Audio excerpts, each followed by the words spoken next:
Tässä ohjeistusta ukulelen virittämiseen mittarin avulla.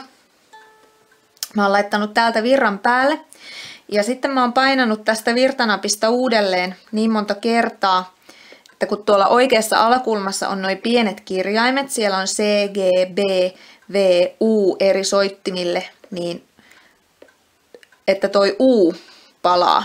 Ja niin, että siinä vielä vilahtaa tässä keskellä iso C-kirjain, silloin se on C-vireessä. Ja mä aloitan täältä alhaalta virittämisen, täällä on ykköskielenä A-kieli. Mä näppäilen sieltä ja nyt huomataan, että se on alavireessä, koska se on ihan täällä punaisella.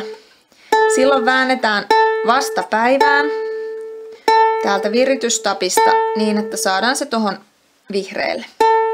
Nyt on A-kieli vireessä. Sitten kakkoskieli on E. Sekin on alavireessä. Se on ihan tuolla punaisella. Käännetään vastapäivään. Noin, että se kiristyy sinne sopivasti tuohon vihreälle. Ja jos se on muutaman palkin tuossa jompaan kumpaan suuntaan, niin ei haittaa mitään. Alussahan nämä kielet löystyy tosi paljon, että niitä joutuu kiristelemään. Sitten kolmoskieli on C.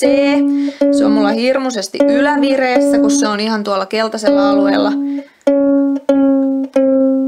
Eli nyt mä käännän myötäpäivään, niin se vähän löystyy. Noin.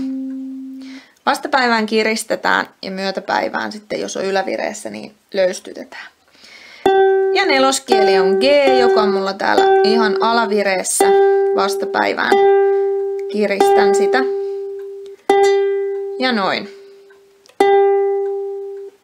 Ja nyt pitäisi olla kaikki suurin piirtein kohdallaan. Hyvä.